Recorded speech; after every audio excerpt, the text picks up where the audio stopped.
Okay, I'm going to do a walk around video for Possum Pearl. I'll try and keep it quick and we'll just hit the highlights. The van runs on diesel. There's the filler there, and the key for the filler is stored in here. Separate to the ignition key. We figured to do it that way people don't get confused and wonder why the van won't start. Coming around the vehicle to the other side, I've again got things open, so your gas cylinder sits in here. Is pretty easy to replace when it's required. It has its own cubby. The power plugs in here. Again, closes up when you're plugged in to 240 volt at a caravan park. This is the exit for your grey water. It does have a valve on it that you can turn to. There it is, that you can turn to stop the release of any grey water if you're somewhere like a national park. And in here is your silage hose, some ramps to level the van, power cord, and a jack, as well as the tools that you might require should they have the unfortunate incident of having to change a tyre. Also got a water hose for filling the water, and a outdoor mat for the other side of the vehicle to save walking sand and stuff in, depending on where you're parked. Moving around, there's a little cubby here with seats with camp chairs in it. We do actually have a storage space there for a generator if you wanted to take the generator as well. In here is where the storage is for the extension pole. That can be a bit tricky to get out, and of course when you're doing it with one hand on a video it never wants to work, does it? But up there, if I'm getting this, is where you put it on for the awning, and you just wind the awning out and the legs come out. I'll do that on a separate video because, simple as it is, it's going to take a tick or two. If you need to put water into the van, that's the water thing, very easy to fill. And the toilet cassette, also very easy to operate, slides out after you've lifted that little lever down there. Swivel this around, undo that. So here we go, swivel that around, undo that. There's a valve at the back that you depress when you are pointing it at the dump site. So that's the outside of the van. Let's have a look at the inside. There's let's go up the stairs. Fridge will operate on gas or 240 volt or 12 volt while you're running. The microwave works on 240 volt, as does the kettle and the toaster. In here we have a single burner butane stove. We store towels up there, including tea towels, condiments provided. And our toilet and shower in here operates pretty well, and you have a fold down sink for brushing your teeth or something. To operate the toilet, pretty straightforward. Lift it up, open access to the cassette below, do what you need to do, and then you can flush it. Won't do that just at the moment. Up here we have your hot water, which won't actually light because I haven't turned the gas on. That's okay.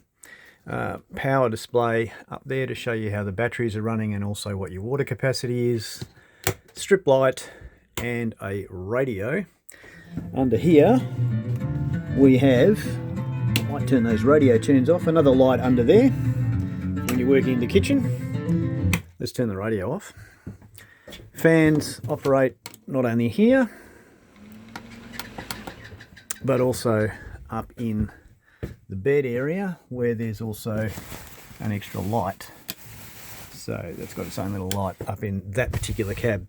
Probably designed really more for kids than adults up there, hence that thing that's rolled up is a foam mattress that will go above where this area is. You usually drop the table down and bring those cushions across and those cushions across, and you make yourself a full-length bed.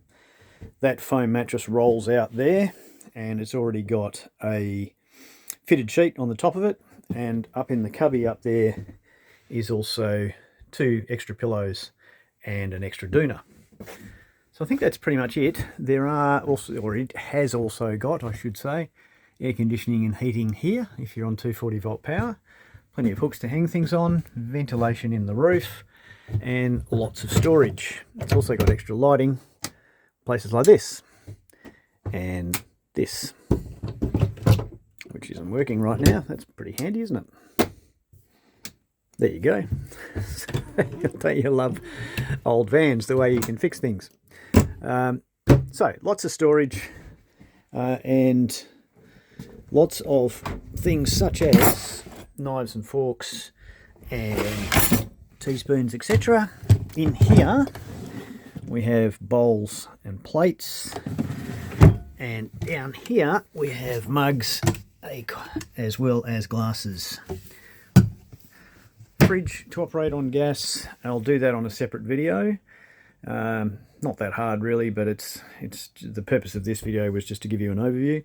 And it also operates off 240 volt power, which is kind of easy. Little storage thing there for when you're in the cab. As far as the cab's concerned, you just run this curtain around to give you some privacy when you're inside. It's a manual vehicle. Let's get into the cab. Start her up. Nothing particularly fancy. Depress the clutch, turn the key, and away you go. Now, I might turn that down because I've got this thing here that'll open up and you can connect your phone to that, and if you want to play your music through the stereo on 106 FM, you can play your music off your phone, but you can also use that for such things as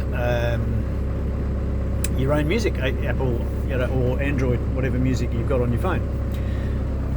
Got some 12 volt charging stuff in here.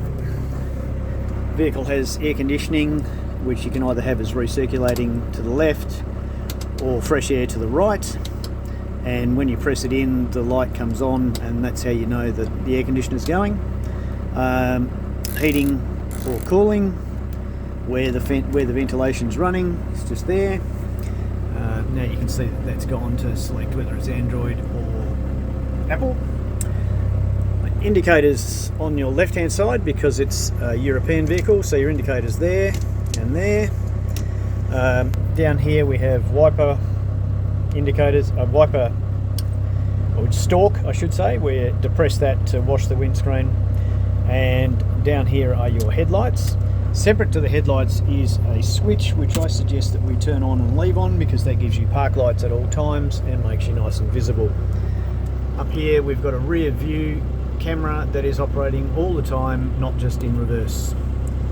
So that's pretty much it really. It's a pretty straightforward vehicle to drive, 5-speed manual.